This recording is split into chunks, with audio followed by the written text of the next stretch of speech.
Las oportunidades no lo explican.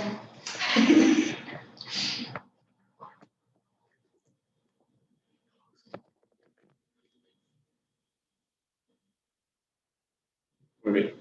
Bueno, ya, ¿eh? 1, 2, 3. Hola, muy buenas tardes a todos y muchas gracias por estar presente en este examen de grado. Espero que se encuentren muy bien de salud ustedes y sus familias.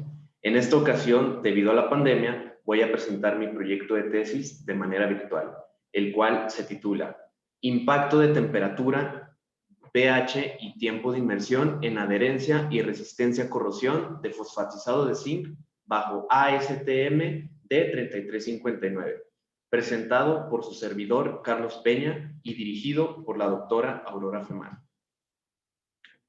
Y bien, sin más preámbulo, iniciaré definiendo qué es el fosfatizado de zinc. Se le denomina recubrimiento de fosfatizado de zinc a la capa de cristales de minerales de opeíta y o fosfofilita que se depositaron sobre un sustrato metálico.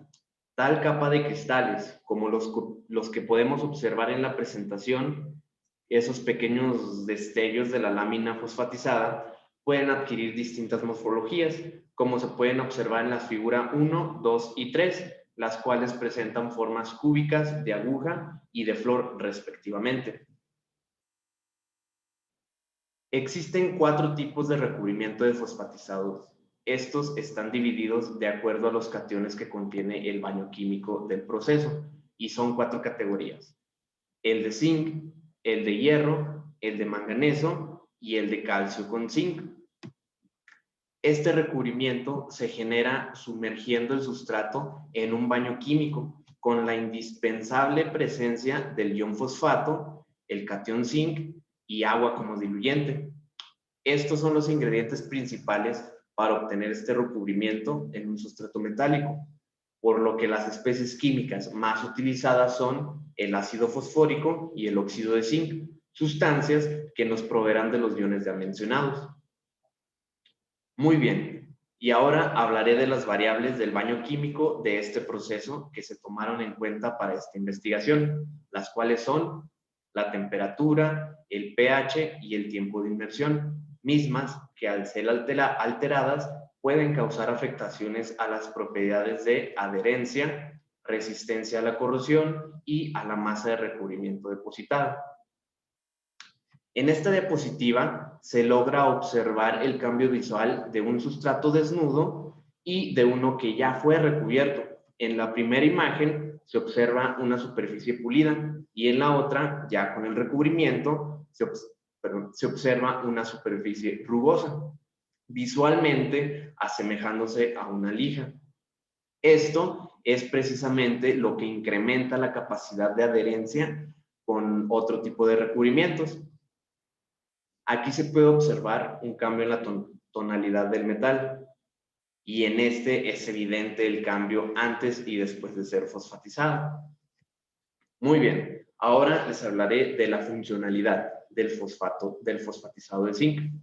¿Para qué sirve? Pues recordemos que es un recubrimiento y el propósito de todos los recubrimientos es cubrir, proteger. En este caso, el fosfatizado de zinc protege a sustratos metálicos de agentes oxidantes y mejora la adherencia con algún otro recubrimiento, como suelen ser las pinturas y los barnices. Como se ve en la presentación, la capa de fosfatizado de zinc, además de ofrecer una barrera de protección, proporciona una mejor adherencia con otros recubrimientos, impidiendo así el contacto con agentes oxidantes con el sustrato metálico, como lo es el agua y el aire, compuestos que contienen oxígeno y por lo tanto oxidan a los metales. Otro tema muy importante para esta investigación es la corrosión, debido a que es precisamente eso lo que queremos evitar con el fosfatizado de zinc. Y bien, ¿qué es la corrosión? La corrosión es la degradación de un material debido a un ataque electroquímico del entorno en el que se encuentra. Este ejemplo explica la corrosión del hierro, el material a degradarse en presencia de agua, el entorno en el que se encuentra. El deterioro es debido a que ocurren dos reacciones. La primera es la oxidación, que es cuando se pierden electrones, como en el caso del hierro, y la reducción, cuando se ganan electrones. En pocas palabras, pudiéramos decir que la corrosión es un intercambio de electrones. En la representación se plantea cómo el hierro, digamos, una laminita completa e intacta, que en presencia de agentes oxidantes, como lo es el agua, se degrada y pierde electrones.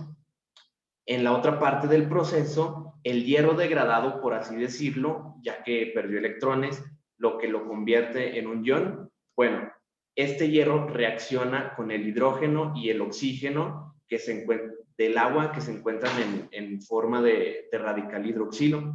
Esto para formar hidróxido de hierro, el típico polvillo u óxido rojo que se les hace a los metales de hierro. Básicamente, lo que hace el fosfatizado de zinc es impedir el contacto del metal con el agente oxidante.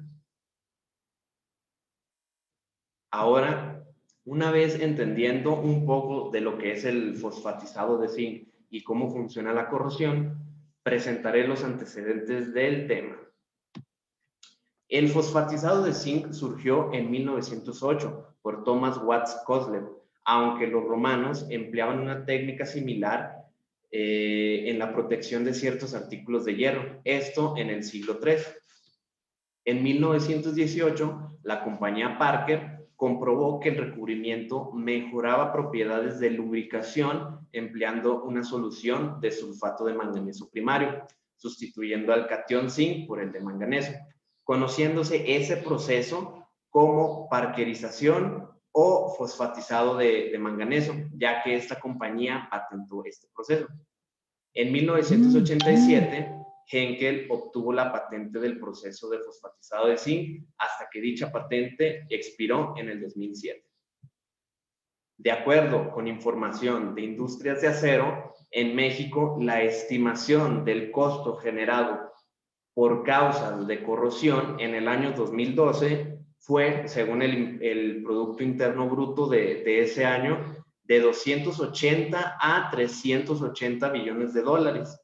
En la figura podemos observar por color las zonas del territorio nacional afectadas por la corrosión, siendo las zonas en un color naranja fuerte las más afectadas. Estas serían las costas del Golfo de México, seguido por los colores naranja bajito, amarillo y azul, las cuales representan las zonas con riesgo severo, moderado, ligero y mínimo de corrosión, respectivamente.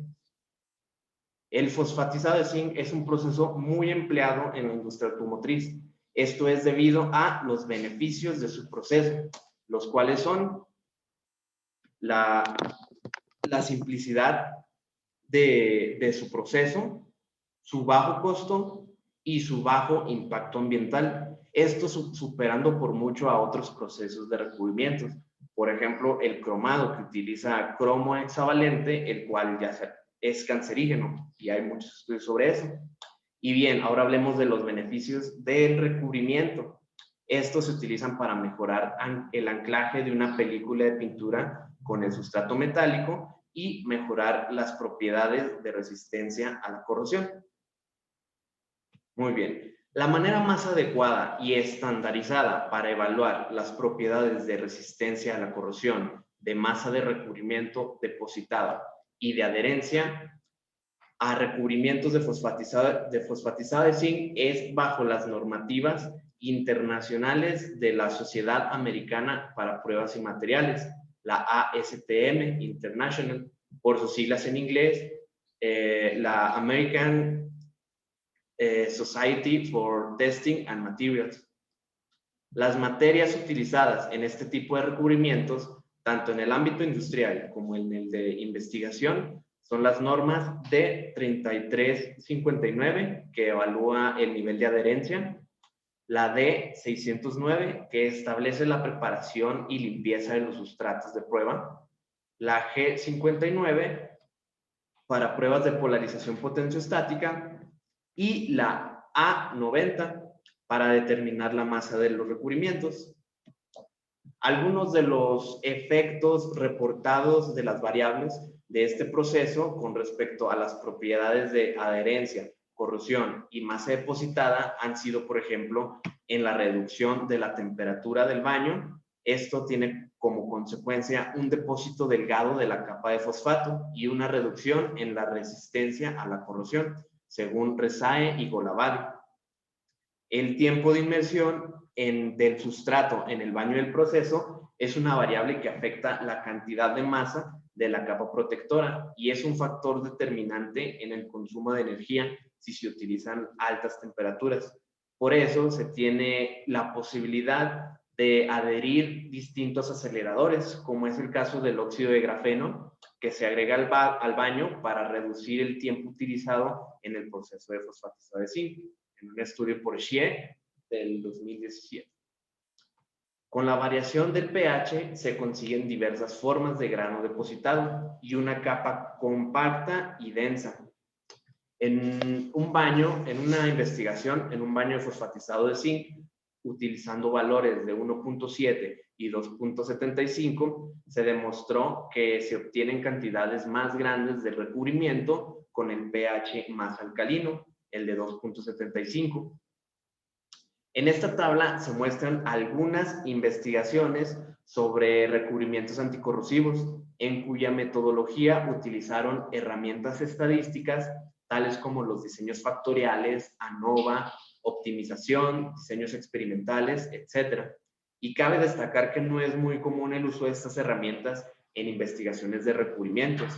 Sin embargo, estas pocas investigaciones que les muestro nos dan a conocer las variables que resultaron significativas, como la temperatura, tiempo de inmersión, concentración, densidad de corrientes, etcétera, con respecto a la variable de salida que fue medida en cada investigación, como espesor de recubrimiento, resistencia a la corrosión o la adherencia.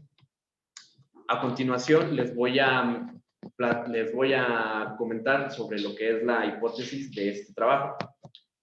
Y es la siguiente. Al analizar la significancia de las variables de pH, temperatura y tiempo de inmersión de un proceso de fosfatizado de zinc con respecto a las propiedades de adherencia, masa depositada y resistencia a la corrosión, se podrá identificar el impacto de las variables en las propiedades analizadas. Les comparto también el objetivo general del proyecto, el cual es identificar los niveles de las variables de tiempo, pH y de temperatura, pH y tiempo de inmersión de un proceso de fosfatizado de zinc que permitan obtener el nivel más alto de adherencia, la mayor cantidad de masa de recubrimiento depositada y la velocidad de corrosión más baja, conforme a las normas técnicas ASTM D3359, G59 y A90. Para esto se siguieron los siguientes objetivos específicos. El primero, validar los sistemas de medición de masa, de recubrimiento, de pH, mediante un análisis de repetibilidad y reproducibilidad. Identificar por medio de análisis de varianza las variables significativas de un proceso de fosfatizado de zinc respecto a la masa de recubrimiento depositada, a la resistencia a la corrosión y a la adherencia del recubrimiento. Continuamos. Comparar la relación lineal entre variables de temperatura, pH y tiempo de inmersión con respecto a las propiedades de adherencia, masa depositada y resistencia a la corrosión de recubrimientos de fosfatizado de zinc mediante la correlación de Pearson. Determinar mediante pruebas T-Student diferencias entre las medias de los niveles de temperatura, pH y tiempo de inmersión del baño de un proceso de fosfatizado de zinc que obtengan el mejor desempeño de acuerdo al nivel de adherencia a la masa de recubrimiento depositada y a la velocidad de corrosión de recubrimientos de fosfatizado de zinc. Muy bien, ahora les voy a explicar la metodología que se llevó a cabo. Los materiales empleados fueron vasos de precipitado, termómetros de alcohol, vidrios de reloj, probeta, piveta y piseta de 10, 5 y 250 mililitros respectivamente, una parrilla que alcance de 25 a 200 grados, con rango de 25 a 200 grados centígrados, y un potenciómetro Thermoscientific a 1110. En los reactivos se utilizaron agua destilada, hidróxido de sodio y ácido sulfúrico, ambos a 0.5 molar. El agente fosfatante, nitrito de sodio, aire comprimido y una lámina de acero para utilizarla como sustrato. Todos los reactivos utilizados fueron de grado analítico. El agente fosfatante FOS 512B fue proporcionado por Grupo Sterk SADCB. La experimentación tuvo lugar en el laboratorio de físico-química, el que se ubica en el sótano del edificio biotecnológico en la Facultad de Ingeniería de la Universidad Autónoma de Querétaro, campus Cerro de las Campanas. Detallando en la tabla las especificaciones del sustrato utilizado, se compró una lámina negra rolada en frío de acero al carbón, calibre 21, o sea, 0.61 milímetros. La preparación y selección de dimensiones de los sustratos se eligieron de acuerdo a lo que las normas de la ASTM dictaban. Y como resultado se obtuvieron 3 tamaños de sustratos, todos ellos con un espesor de 0.61 milímetros, teniendo los sustratos tipo A para pruebas de adherencia de 76 milímetros por 127 milímetros. Los sustratos tipo B para pruebas de polarización de 50 milímetros por 50 milímetros. Y las tipo C, las más chiquitas, para la caracterización de microscopía electrónica de barrido, el cual tiene dimensiones de 20 milímetros por 20 milímetros, conservando el mismo espesor de 0.61 milímetros. Todos los sustratos siguieron el mismo proceso de fosfatizado de zinc. Y como pueden ver en este diagrama de flujo, el proceso se trabajó mediante 7 etapas. Cada recubrimiento fue por medio de este procesamiento para mantener la experimentación en las mismas condiciones. Las etapas son un desengrase alcalino con una solución de hidróxido de sodio 0.5 molar a una temperatura de 50 grados centígrados por 5 minutos. Un enjuague con agua destilada a temperatura ambiente por 1 minuto. Esto para remover los residuos alcalinos. Seguido de un enjuague con agua destilada seguido con un decapado ácido con una solución de ácido sulfúrico 0.5 molar a una temperatura de 50 grados centígrados por 5 minutos, seguido de otra tapa de enjuague para remover ahora los restos ácidos y así evitar que el pH se vea afectado en el baño fosfatizado a causa de estos restos. Es importante mencionar que las etapas anteriores eran solo para limpieza y preparación del fosfatizado de zinc, ya que para una buena deposición del recubrimiento, la limpieza del sustrato es indispensable. Es como pintar una pared en el exterior. Primero hay que limpiar la pared de toda la suciedad, polvo, tierra, remover los restos de la pintura vieja para que la nueva capa de pintura se adhiera bien y no se desprenda tan fácilmente. La etapa principal es la del baño de fosfatizado de zinc. En esta etapa, donde se experimentaron con los diversos valores de las variables de temperatura, pH y tiempo de inmersión, con concentraciones constantes de 7% del agente fosfatante, 0.05% de nitrito de sodio y el porcentaje restante utilizando agua como diluyente. Una última etapa de enjuague y el secado inmediato, ya que utilizando el aire comprimido se eliminó la humedad en el sustrato para evitar la corrosión. Ok, recordando que los sustratos tipo A se pintarán y después se les harán pruebas de adherencia. Los sustratos tipo B son para las pruebas de corrosión, las de polarización potenciostática, potenciodinámica, y las de tipo C para ser analizados a través de un microscopio electrónico de barrido. Tales pruebas las comentaré más a detalle. La primera es el cálculo de la masa depositada del recubrimiento en el sustrato. Para poder determinarla, se siguió la normativa ASTM A90, la que detalla el método de prueba estándar para el peso de revestimiento en artículos de hierro y acero con revestimientos de zinc o aleaciones de zinc, lo cual solo se necesita restar al peso del sustrato fosfatizado W1 el peso del sustrato desnudo para obtener el peso en gramos del recubrimiento y después dividirlo sobre el área superficial recubierta y obtener los gramos del recubrimiento sobre el área superficial.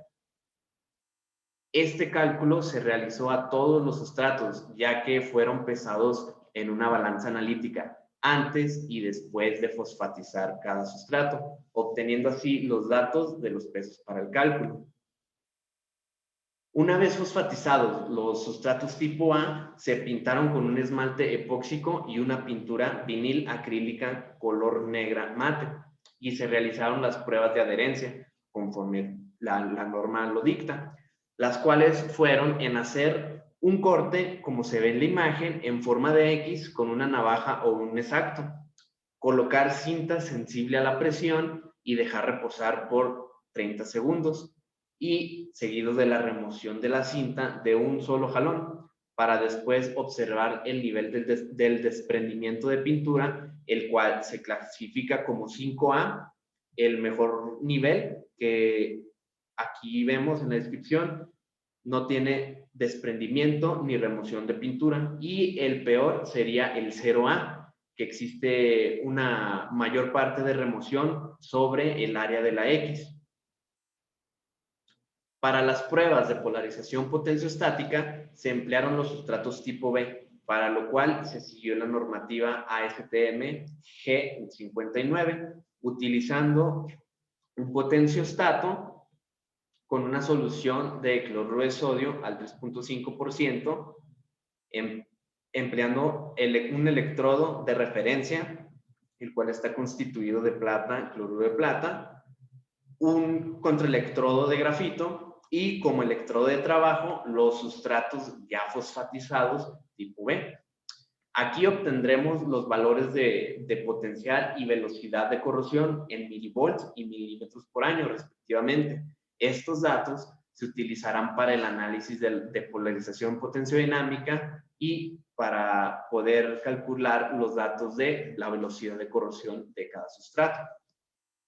Para la caracterización superficial del recubrimiento se utilizó un microscopio electrónico de barrido, utilizando las muestras C. Los resultados obtenidos de las diferentes pruebas de masa de recubrimiento, adherencia y polarización fueron procesados en el software de uso libre RStudio y militar. Para resumir el orden de las herramientas empleadas, primero hay que dejar claro que para la realización de este experimento, las variables de operación fueron seleccionadas conforme a la instrucción de trabajo del agente fosfatante FOS512B, el cual se seleccionaron los niveles mínimos y máximos de acuerdo a lo que viene en esta instrucción, con los rangos de temperatura de 60 a 80 y los tiempos de 5 a 10 minutos. Se utilizó un diseño factorial de 3 factores, con 2 niveles en cada uno, dándonos como resultado esta matriz experimental, con las 8 combinaciones posibles de los factores y los niveles, dando estas diferentes 8 condiciones de fosfatizado se aplicarán a cada tipo de sustrato para poder realizar las pruebas acordadas.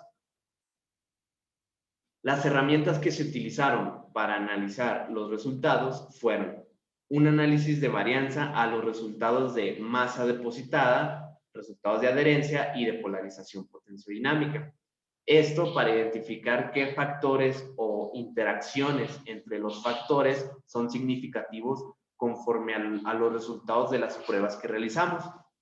Una vez identificando los factores significativos, a ellos se les aplicó una prueba TED-Student y se graficaron para ver el comportamiento de estos niveles del factor que haya tenido significancia. Y las gráficas de efectos principales para poder visualizar de mejor manera en qué niveles de los factores existe un mejor desempeño con respecto a las propiedades medidas. La tabla de sustratos y pruebas nos sintetiza las pruebas que se realizaron a los diferentes tamaños de sustratos. Por ejemplo, la prueba de peso de recubrimiento se le realizaron a todos los sustratos, obteniendo un total de 40 mediciones, los cuales se les midió la masa de recubrimiento sobre el área del sustrato, especificando las unidades que son gramos sobre metros cuadrados, a diferencia de las pruebas de adherencia que solo se les aplicó a los sustratos tipo A. Por lo tanto, obtuvimos 16 datos midiendo el promedio en el nivel del desprendimiento utilizando las unidades que nos dicta la norma especificada para este método de prueba. Ahora les presentaré los resultados obtenidos. Estos se presentarán siguiendo este orden. Primero, los resultados de masa de recubrimiento, el cual se mostrarán los análisis R y R de repetibilidad y reproducibilidad de la báscula analítica y el potenciómetro que se utilizaron para medir, para medir el peso y el pH. Después se mostrará el análisis de la varianza con la tabla NOVA para poder distinguir estadísticamente si hay significancia considerable en las variables y sus interacciones con respecto a la cantidad de recubrimiento que se deposita en el sustrato. Luego se muestran las pruebas T a cada variable que haya tenido valores significativos y finalmente se muestra la gráfica de los efectos especiales para poder apreciar mejor el rendimiento de los niveles de las variables. Se mostrará de esta misma forma que los resultados de masa de recubrimiento, los resultados de las pruebas de polarización, los de adherencia y después se mostrará el análisis de correlación de Pearson, que este mide el grado de relación que existe entre dos variables. Y para finalizar se mostrarán las imágenes SEM obtenidas de las morfologías resultantes. Y bien, se realizaron estudios de medición de repetibilidad y reproducibilidad para confirmar la confiabilidad de los métodos de medición a equipos sin registro o sin certificado de calibración, los cuales fueron la balanza analítica y el potenciómetro que utilicé durante toda la experimentación. Para estos estudios se consideraron 10 muestras distintas, 3 réplicas de cada medición y 3 operadores, obteniendo un total de 90 datos para cada estudio. En esta tabla se muestran los resultados que identifican qué fuentes de variabilidad son importantes, ya sea el operador, la parte o muestra y la interacción operador-parte. En este caso, se muestra una significancia en todas las variables, con valores menores a 0.05 en el p-value. Y para ver qué porcentaje contribuye a la variación al sistema cada uno, nos vamos a la siguiente tabla. Aquí podemos ver el porcentaje de variación que contribuye cada fuente. La más importante en nuestro caso, bueno, en este caso, es la suma de los componentes de la varianza de repetibilidad y reproducibilidad, el total RR. En este caso es de 1.193% y la de parte a parte es de casi 100%, 99.993%. Los porcentajes de repetibilidad y reproducibilidad son de 0.574 y 1.045% respectivamente. Este sistema reporta una capacidad de distinguir entre 18 partes. El Grupo de Acción de la Industria Automotriz, la AIAG, por sus siglas en inglés, sugiere que si la variación del sistema de medición es inferior al 10%, o sea, el total RR, es menor al 10% de la variación del proceso, y si el sistema puede diferenciar entre 5 o más categorías, es un sistema de medición aceptable, el caso de este estudio. En el estudio para el potenciómetro, la parte fue el único elemento con un valor significativo, lo que sugiere que este elemento es de mayor importancia en el porcentaje de contribución de variación.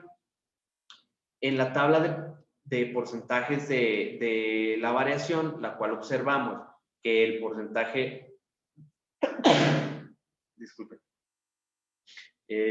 observamos que el porcentaje total R&R es muy bajo, de 0.496%, y el de parte a parte casi es 100, 99.999%. Los porcentajes de repetibilidad y reproducibilidad son de 0.46 y 0.185% respectivamente. Además de que el sistema es capaz de distinguir 28 partes, lo que de acuerdo con lo que se mencionaba anteriormente, se considera un sistema aceptable. Muy bien. Una vez comprobando la confiabilidad de los sistemas de medición disponibles, vamos a analizar la tabla ANOVA del análisis de varianza que se realizó a los resultados de los diferentes pesos de recubrimiento, donde en la tabla se describen las variables y sus interacciones, los grados de libertad, la suma de cuadrados, que para poder calcular las diferentes varianzas, en primer lugar se tienen que calcular estas sumas de cuadrados. Las medias de cuadrados, esta columna es un estimador de la varianza entre grupos. La prueba F y el valor P o p-value. La prueba F nos dirá si un grupo de variables son conjuntamente significativas. ¿Y cómo lo sabremos? Pues mientras más alejado sea del 1, será más significativo. El p-value es la probabilidad de que los resultados hayan ocurrido por casualidad, por lo que entre más cercanos al 0, más significante es el resultado. Al lado de los valores de p-value encontramos códigos, una simbología que representan los códigos de significancia, siendo nada, lo que sería aquí, como la categoría donde no existe significancia, y las 3 estrellas como la categoría donde más cerca está del 0, por lo tanto, la de mayor significancia, el cual en este caso obtuvo 3 estrellas con un p-value de 3.87 por 10 a la menos 6. Una vez obtenidas las tablas ANOVA, se les aplicó una reducción del modelo. Esto consiste en eliminar los términos correspondientes a una variable o a una interacción entre variables para poder simplificar el modelo y aumentar la precisión de este análisis de varianza. Me equivoqué. No. Listo. El criterio que se utilizó para la reducción de modelo fue la significancia estadística de las interacciones, eligiendo el nivel de significancia menor, bueno, que sean mayores a 0.05. Si eran mayores a 0.05, las interacciones se eliminaban para reducirlo. Aquí se ve el ANOVA reducido, sí, sin las interacciones, en el cual el pH vuelve a tener valores significativos, con un p-value de 1.31 por 10 a la menos 6. Una vez entendiendo ya cómo se llevaron los análisis de ANOVA, se mostrarán de una manera más breve los demás resultados, resaltando las variables que hayan sido significativas. En este caso, para los sustratos tipo B, el pH volvió a ser significativo con respecto a la cantidad de masa de recubrimiento depositado, con un valor en el p-value de 0.0149. Y en las muestras más pequeñas, las tipo C, el pH y el tiempo de inmersión resultaron ser significativos, con valores de 0.00271 y 0.01862 respectivamente. Listo. Okay. Aquí tenemos una gráfica de cajas donde se puede observar si hay una diferencia significativa entre las medias de los dos grupos del pH, donde se observa claramente que con un pH de 3 se obtiene una mayor cantidad de masa de recubrimiento que la que se obtiene con un pH igual a 1. Y para la variable de tiempo de inmersión, que solo resultó ser significativa en el ANOVA de los sustratos tipo C y no en el análisis general, no existe una diferencia tan abismal o tan grande. Las gráficas de efectos principales nos ayudan a ver qué niveles de los factores obtuvieron mejores resultados de masa de recubrimiento. Aquí se observa que no hay mucha diferencia entre las dos temperaturas utilizadas, pero sí con el pH y con el tiempo, teniendo los mejores valores con un pH de 3 y un tiempo de 5 minutos. Muy bien. Con los resultados de la polarización potenciodinámica se graficaron las curvas de polarización que representa el potencial eléctrico, EB, frente al logaritmo de la densidad de corriente, el logaritmo de I.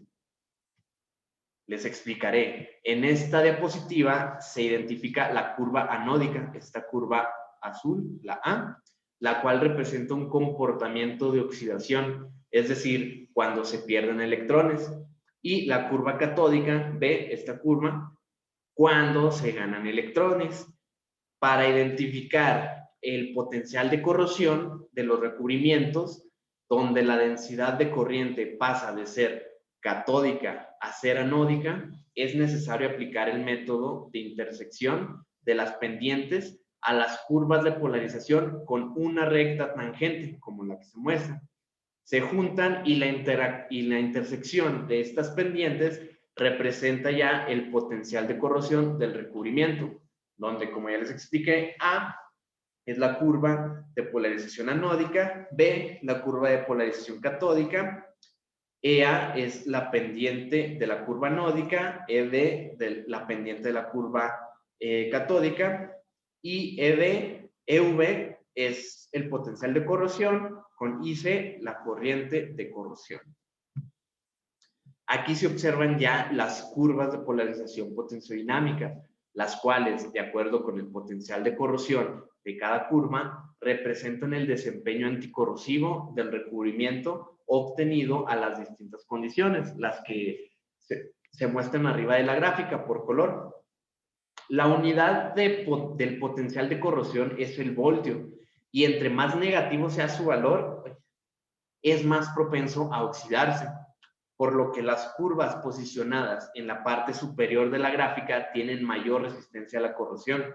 En la gráfica se puede notar que la curva morada, la cual representa el desempeño anticorrosivo del recubrimiento que se obtuvo con un pH de 3, una temperatura de 80 grados centígrados y un tiempo de 5 minutos, en el cual en la gráfica se muestra que tuvo el mejor desempeño de resistencia a la corrosión. Lo contrario con esta curva amarilla, que se utilizó un pH de 1, 60 grados centígrados y 10 minutos, teniendo el menor desempeño de resistencia a la corrosión. Estas dos curvas son totalmente opuestas con respecto a los niveles de las variables que se utilizaron. Muy bien, la velocidad de corrosión en un metal puede ser medida vía electroquímica con la determinación de la resistencia a la polarización, la cual es inversamente proporcional a la corriente de corrosión que mediante las leyes de Faraday se puede transformar en la pérdida o degradación del metal con unidades de pérdida de material en milímetros por año. Aquí menciono que la combinación número 5 fue la que obtuvo la menor cantidad de milímetros perdidos en un año, el cual obtuvo 0.0008 milímetros pues que pierden debido a la corrosión en el paso de un año. En el ANOVA se analizaron los resultados de la velocidad de corrosión, mostrando la tabla ANOVA simplificada, en la cual el pH vuelve a obtener valores significativos, esta vez con un valor de 0.0338, el cual es menor que 0.05. Haciendo la prueba TED-Student, se graficaron las medias y resulta que con un pH de 3 se obtienen valores más bajos de velocidad de corrosión, lo que se entiende como una mayor protección a la corrosión. Según las unidades que les expliqué, se pierde menor cantidad de espesor debido a la corrosión por un año, a diferencia del promedio que se obtuvo utilizando un pH igual a 1. En la gráfica de efectos especiales, respecto a los resultados de velocidad de corrosión, se observa que obtuvieron mejores resultados una temperatura de 60 grados centígrados, un pH de 3 y un tiempo de 10 minutos, recordando que entre menor sea el los milímetros por año, es mayor la protección a la corrosión, por la que específicamente en esta gráfica nos interesa esta zona baja. Esta imagen muestra en orden los 8 sustratos tipo B que se utilizaron para las pruebas de polarización. El acomodo está en 2 columnas para poder observar el efecto del pH en la resistencia a la corrosión. En la columna izquierda se muestran las imágenes de los sustratos que utilizaron un pH igual a 1. Y en la columna derecha están los que utilizaron un pH igual a 3, notando un mayor porcentaje de corrosión en aquellos sustratos fosfatizados que se trabajaron con un pH de 1 que con uno de 3. Muy bien. Las pruebas de adherencia se hicieron a 18 sustratos fosfatizados y pintados con esmalte alquidálico, que sería el inciso A, y con una pintura vinilacrílica, que sería el inciso B. En cada inciso se enumeran las muestras del 0 al 8, donde la muestra 0 es la que es un sustrato que no fue fosfatizado, simplemente se limpió y se pintó. Y las muestras del 1 al 8 sí se fosfatizaron, siguiendo el orden de combinación de las variables que se detallaron en la tabla del diseño de experimentos. En esta ampliación se observa que en general hubo una muy buena adherencia, pero si se fijan bien, se puede lograr distinguir que los sustratos del 5 al 8 presentan menos desprendimientos que los sustratos del 1 al 4.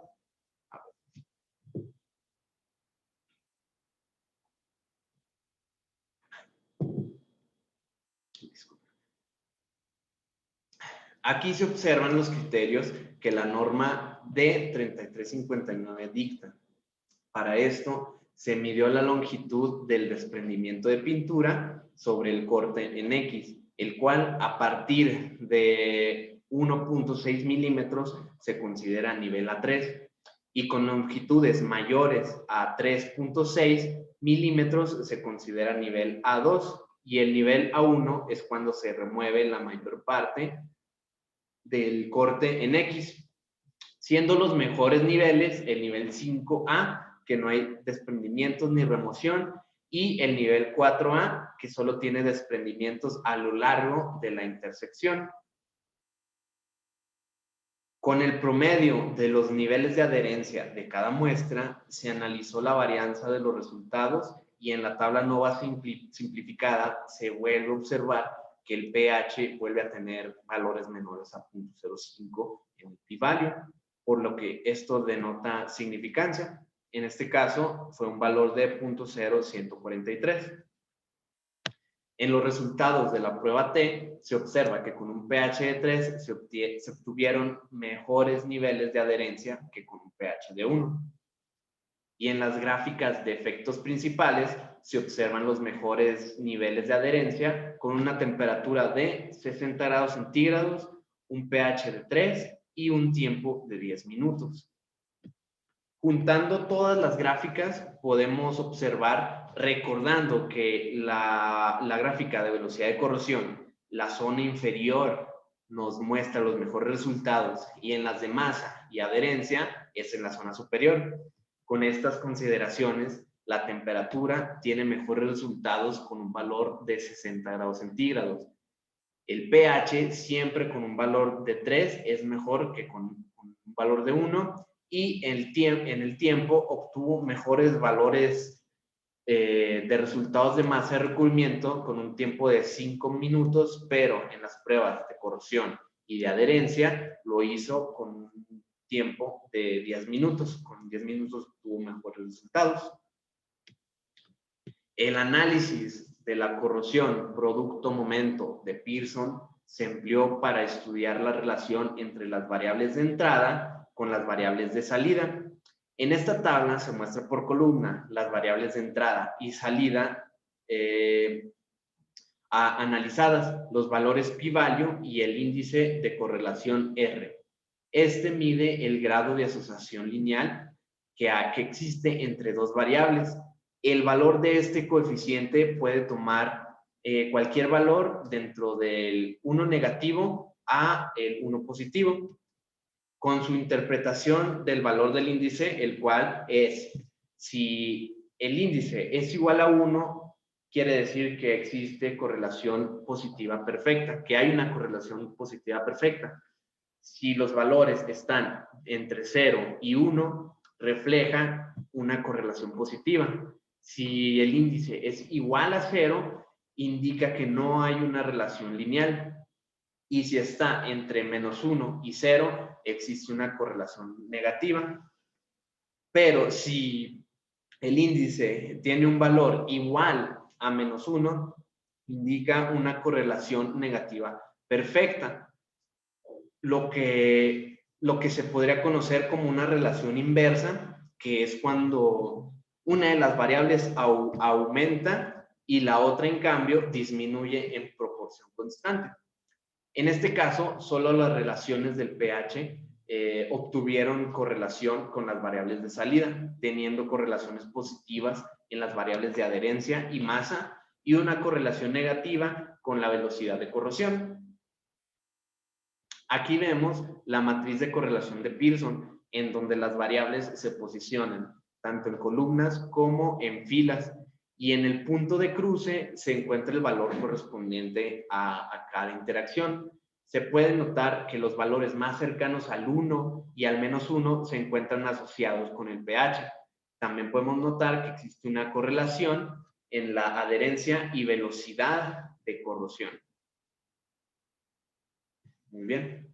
Las micrografías SEM de los recubrimientos de fosfatizado de zinc se presentarán en distintas escalas, manteniendo este mismo orden en cada figura, así como los valores de las variables de pH, tiempo y temperatura que se utilizaron para poder generar cada recubrimiento que se muestra. En las primeras imágenes se presenta a una escala de 250 de aumento. En esta figura se aprecian formas de aguja, flor y losa en los cristales depositados.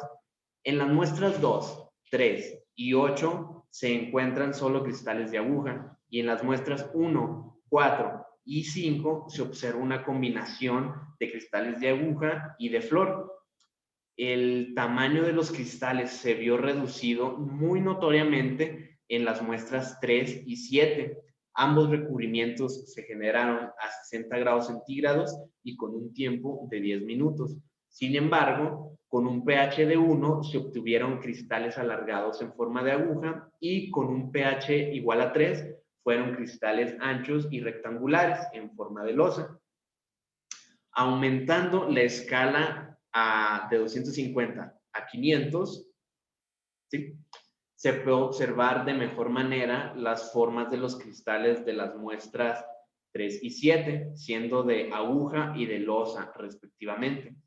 En las muestras 4 y 6 se sigue notando cristales en forma de flor, mientras que en la muestra 8 se observa una combinación de cristales de aguja y flor, y en el resto de las muestras se componen por cristales de aguja.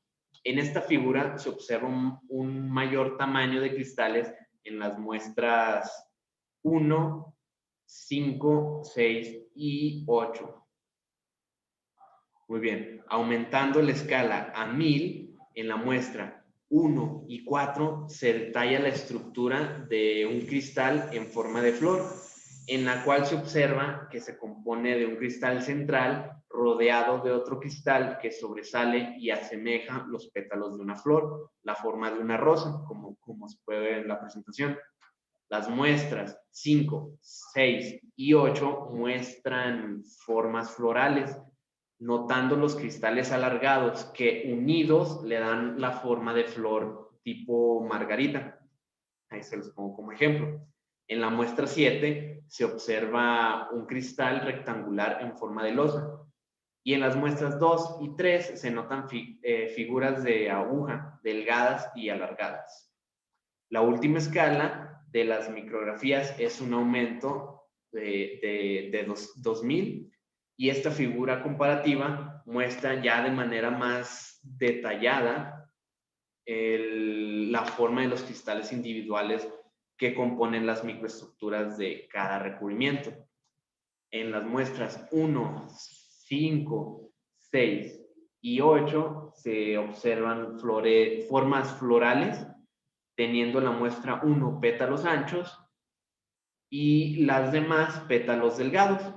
Las formas de aguja se presentaron en las muestras 2 y 3, siendo cristales delgados y largos. A pesar de que a escalas menores se notaron formas de cristales de aguja y losas definidas, a una escala mayor de 1000 se observan cristales amorfos en las figuras 4 y 7. De acuerdo a las formas de los cristales observados en cada muestra, se encontró una mayor aparición de formas de aguja.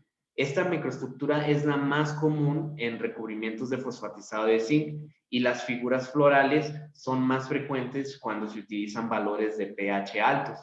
Estos resultados coinciden con una investigación previa que relaciona los efectos de las variables de proceso de fosfatizado de zinc con la morfología del recubrimiento obtenido. Este es un artículo que se incluye en la tesis como anexo, si mal no recuerdo es el anexo 6, no, en el anexo 7, cuyos autores pues, es su servidor y la doctora Aurora Femat. Muy bien, ahora visualizando el final de la presentación, voy a comentar las conclusiones del proyecto. La primera es: el impacto de la variable de pH es significativo con respecto a la masa de recubrimiento depositada, con un p-value de 3.87 por 10 a la menos 6, a la resistencia a la corrosión con un p-value de 0.0338 y al nivel de adherencia de los sustratos fosfatizados con un p-value de 0.0143, todos menores a 0.05. El nivel de pH igual a 3 fue el que obtuvo el mejor desempeño en las propiedades analizadas, obteniendo en promedio 74% más de masa de recubrimiento depositada, 89% mayor resistencia a la corrosión y un 27% en promedio de mayor nivel de adherencia. De acuerdo a las gráficas de efectos principales y a los resultados de las pruebas realizadas, la combinación de variables de pH igual a 3, temperatura de 60 grados centígrados y un tiempo de inmersión de 10 minutos obtuvo, con respecto a los niveles contrarios, un 45% más de masa depositada, un 64% más de una mayor protección a la corrosión y un 15% mayor en el nivel de adherencia. La variable de tiempo de inmersión solo obtuvo un valor significativo, con p-value de 0.1862 con respecto a la masa depositada en los sustratos más pequeños, los sustratos tipo C. A pesar de este único valor significativo, esta variable y la de temperatura no fueron significativos con respecto a la masa de recubrimiento depositada, ni a la resistencia de corrosión, ni al nivel de adherencia de los sustratos que fueron fosfatizados. La microestructura de aguja observada en los recubrimientos fue la más abundante, seguida de la microestructura foral.